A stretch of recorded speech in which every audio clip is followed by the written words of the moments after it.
Xin chào các bạn đã quay lại video tiếp theo của mình. Hôm nay mình hướng dẫn upload và download chương trình BUC của IDET FC6A.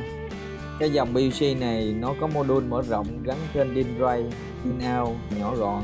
BUC FC6A tích hợp sẵn cổng micro USB, cổng Ethernet, cổng truyền thông 4.5, Modbus RTU, ngõ vào analog có 2 cổng. Tiếp theo các bạn mở chương trình WinLDR V8.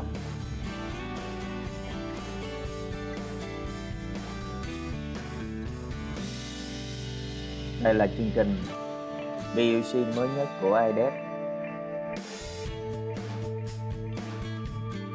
Bạn vào online,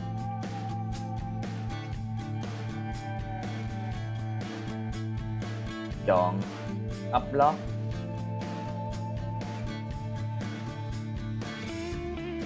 Các bạn vào Communication Setting,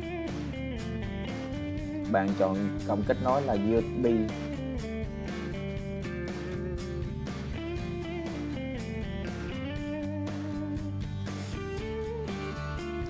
Chọn OK.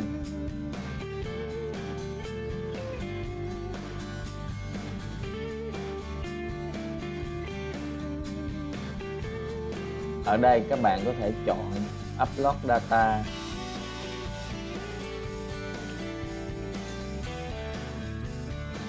Các bạn muốn upload data ở trong thanh ghi thì các bạn chọn.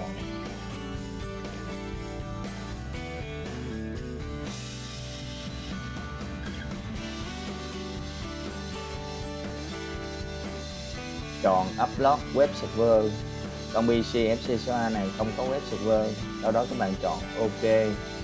Điền password của BUC vào. Chọn OK.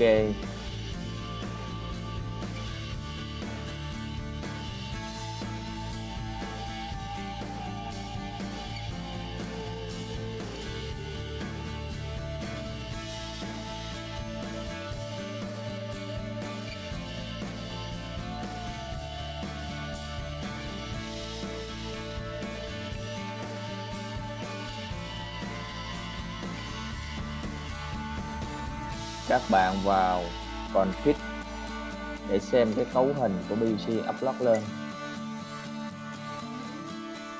Còn BUC FC6A và các module in out.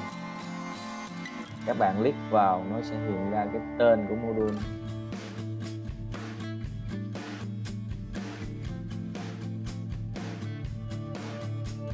Đây là cái chương trình BUC mình viết. Các bạn vào monitor để online cái chương trình BUC này.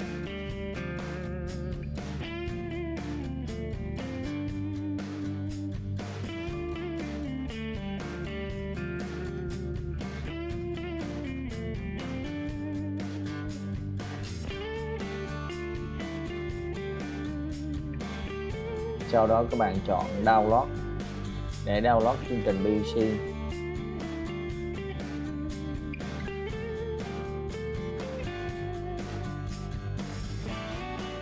Các bạn chọn Last Version là phiên bản mới nhất. Nó sẽ download phiên bản mới nhất. Bỏ chọn download web server vì con BUC này không có web server. Các bạn chọn OK. Sau đó điền password của BUC. Chọn OK. OK, như vậy là các bạn đã upload và download chương trình BUC FC6A thành công. Video của mình đến đây là kết thúc.